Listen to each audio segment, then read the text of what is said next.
Every house has some unfinished or underfinished space. With a game plan and some simple skills, you can transform that underused, unutilized space into that part of your home that everybody loves and enjoys. In this DVD, we explore innovative ways to build a classic step-back cabinet, media cabinet, wainscot paneling, turning a steel support post into a great feature of the room, cabinet doors, custom interior doors to match the rest of the woodworking in the room, and mortising and hinges so they're ready to hang. And finally, a great storage idea for a spare bedroom closet. Whether you're a professional who wants to do this kind of work all the time, or you're a homeowner who has a dream for a room in your house, join us now and discover how this is easier than you ever imagined.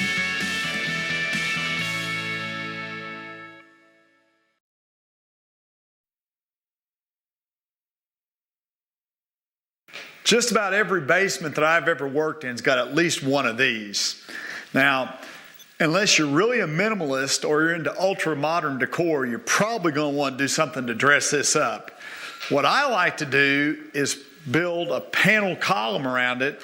And so what we're going to be doing is using some sections like this to wrap all the way around the post.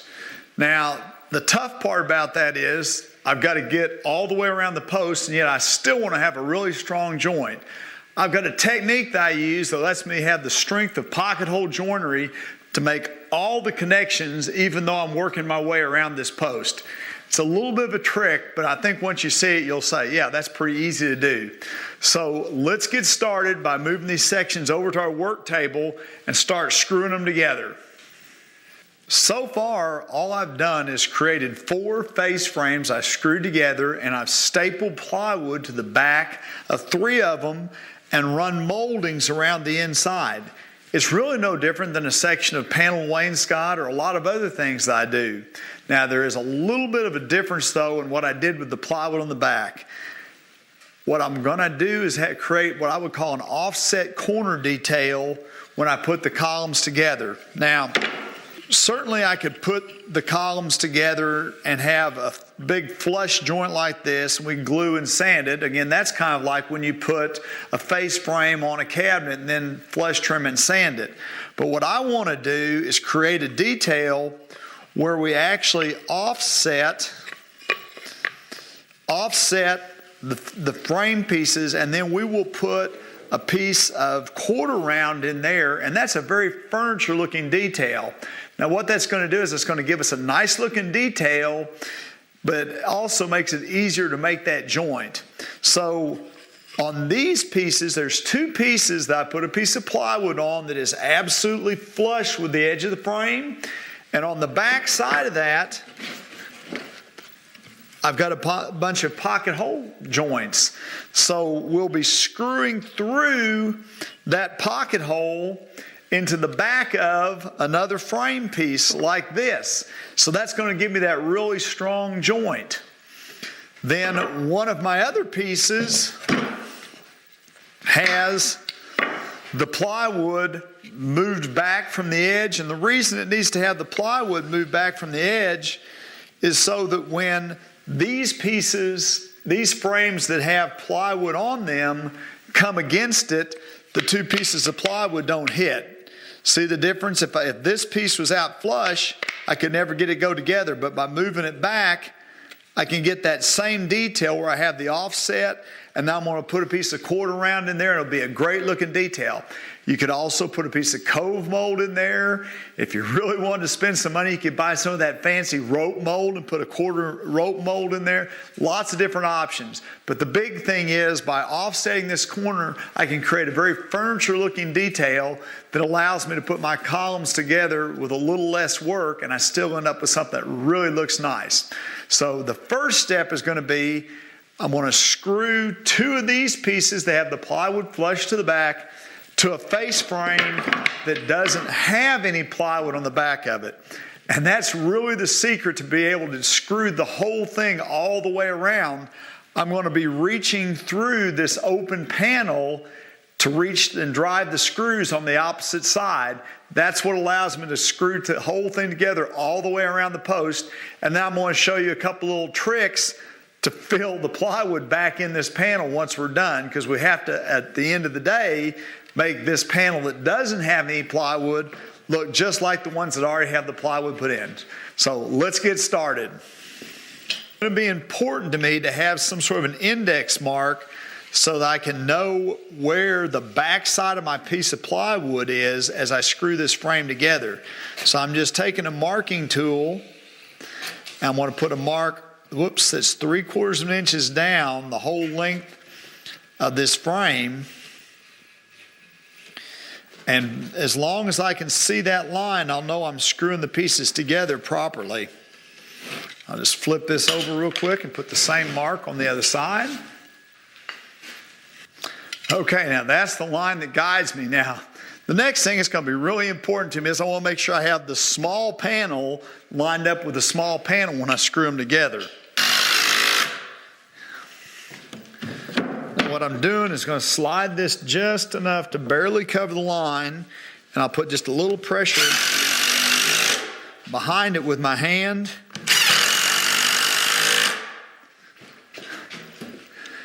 And let the screw just pull it right out to the lines, barely seen.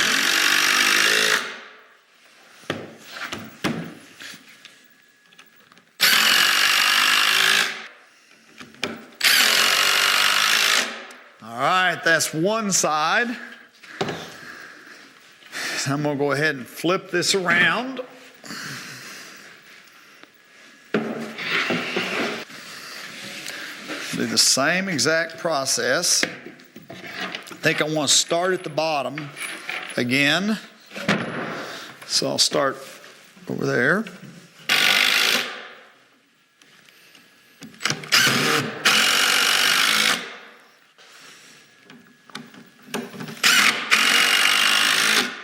Okay, we got those two sides together. The plywood is nailed behind both of these frames, but I've got this one frame that's wide open. If you think ahead, when that post is all assembled around our steel post, it's going to be impossible to get back in there and attach a piece of plywood behind the frame. So I've got a little trick that I'm going to do that will allow me to attach the plywood after I'm totally wrapped around that metal post. What I'll do is take some cleats. Now, the first one is a spacer. And these are both made out of the same thickness of plywood that we're going to be putting, the panel will be putting in.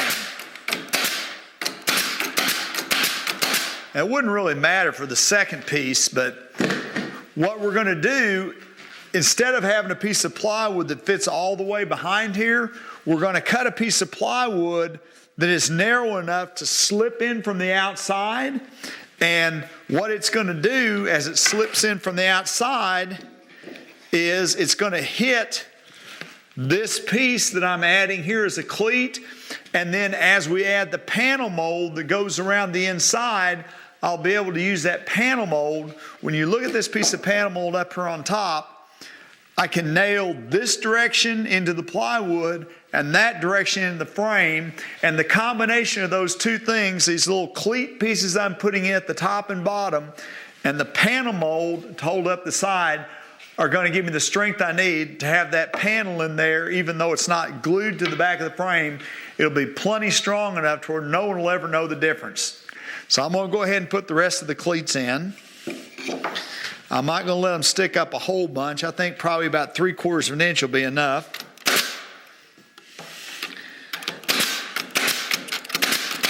Because really, these cleats are only going to hold the plywood in place until we can get all that molding in.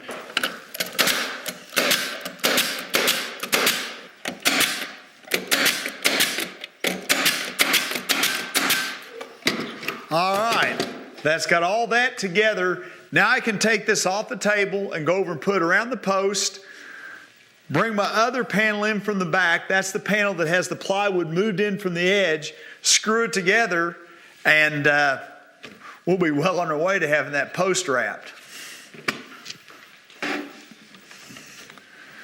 All right, well, there it is around the post. Now, here's our other last panel, the one that we've held the plywood back. And I want to slide it in here like this. Now, I could maybe figure out some way with some kind of a little piece temporarily tacked in place or something to hold it in place to keep the right reveal. But what I'm going to do instead is just ask a friend to use a marking gauge to keep this reveal right while I screw it from the other side.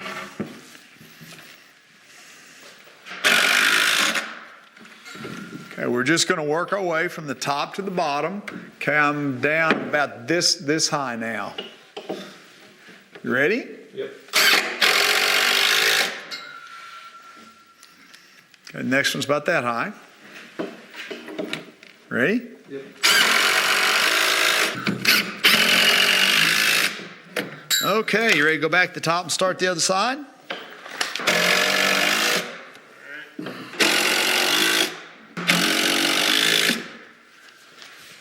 Okay, now I've got this box screwed together, and I mean, it's really stout. Again, I just don't know if there's any way I could nail that and get it that stout.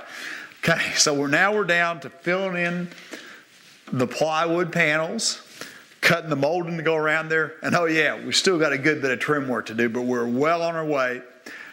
Just about forgot one step. It'd probably be pretty important to do some blocking at the top and bottom so it actually stays where we want it. So the way we're going to do that is we will just use some screws to put some blocks of wood in up at the top. And down at the bottom, as long as we wedge it in around that post both directions, the bottom can't go anywhere, and the top is going to keep it square. So we're going to get this thing exactly where we want it, and we'll start by cutting some blocking and screwing it in. Now, one nice thing about this, we know that there's a big solid beam up there because there wouldn't be this post here if there wasn't a big solid beam up there that was holding up. So I'm going to get it exactly where I want it, and then we'll cut some blocking and screw up into that beam. Okay, I've wedged wood around the top and the bottom. We're actually able to screw up into the beam at the top. This thing is absolutely rock solid. Now, one of the important things that you don't want to forget while you're focused on getting it rock solid is make sure that you plumb it up both ways before you get it screwed down tight. So we did plumb it up both ways. Now I'm just going to slip this plywood panel in. And again, it can be plenty loose because our molding covers a good inch all the way around. And we're going to get strength from nailing that molding into the face frame and also into the plywood.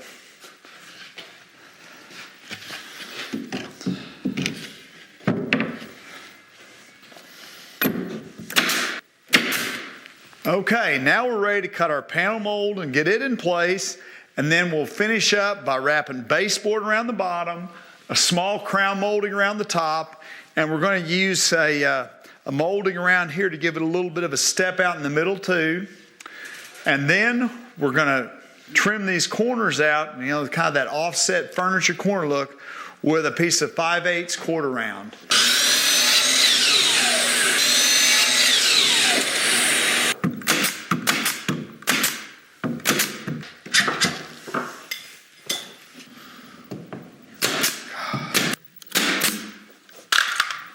Okay, that finishes up installing this panel molding. As you can see, it's really rigid now, and I don't think you're ever going to be able to tell the difference between this side where we slip the panel in and this side where the plywood's actually stapled to the back. So my next step is going to be running the moldings around the column. Now I've got to do a little bit of prep work before I start running those moldings around the column to accommodate the trim detail, the little trick that I'm going to use on these corners. So what I've done is cut some pieces of wood that are, actually some of them are 3/4 by 3/4, some of them are 13/16 by 13/16, and some of them are 3/4 one way and 13/16 the other. And the reason for that is that we were pretty careful when we screwed this together, but we weren't that careful, so there's going to be a tiny bit of variation. So what I want to do is find a block of wood that's flush both directions. That's flush this way, but not the other. So we'll try one of our others. Okay, good deal. That one flushes up both ways. Let's see what fits on this corner. Now I'm ready to start the baseboard wrapping around.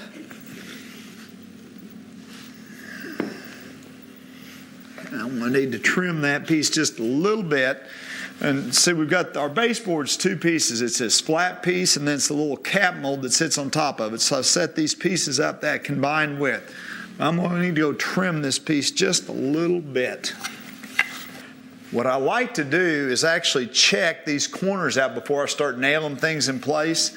So this piece I think is the right length, but what I'm going to do is use another piece that's been mitered to check it and see. Now that's in a pretty good spot there, so what I'll do is leave that in place and then come and check the other side.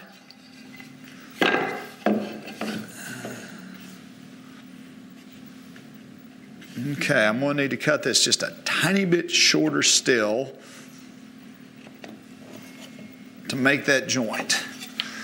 But it's really hard to tell, even if you've made many joints in molding, exactly how that's going to fit until you bring another piece up against it and see. It takes a little bit longer, but sometimes it can save you having to tear a piece off after you've nailed it on. I'm just going to keep working my way on around this post. And once I've gotten this base piece in, the next thing I'll do is I'm going to bring the top cap piece, and we'll wrap it on around. Well, I'm down to the last piece of trim going around the base. After I finish this up, I'm going to move up to the top and run the crown molding around the top. Now that's just going to be a single piece, so it'll go a little bit faster. But I can already tell by looking at this that I'm going to skip this middle piece. We've got quite a bit going on. I think it's going to be great looking without it. When all these trim pieces are done, I'm going to be ready to set up and make the last piece of trim for these corners.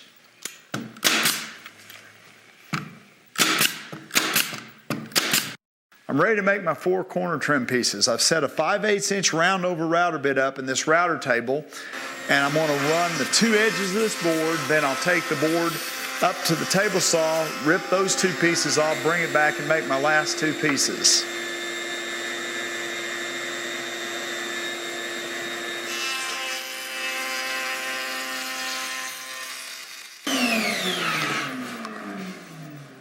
So what I'm going to do is double rip this on the table saw so that I end up with about a 5/8 by 5/8 piece of quarter round. I've set the table saw to 5/8 of an inch, so I'll rip off this first edge.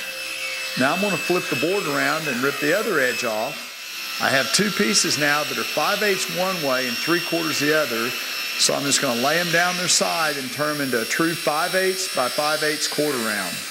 Now I'm going to come to the exact length of the miter saw and I'll be ready to install them.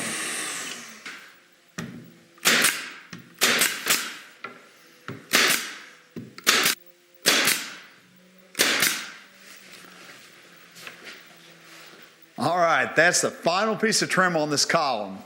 You know, one of the things I love about this trim detail is, although it looks like I went to a lot of trouble and did a lot of extra work, what actually is happening is I've saved myself the work of making a really tough butt joint. So it's one of those few occasions in life where you do something that looks harder, but it's actually a little bit easier.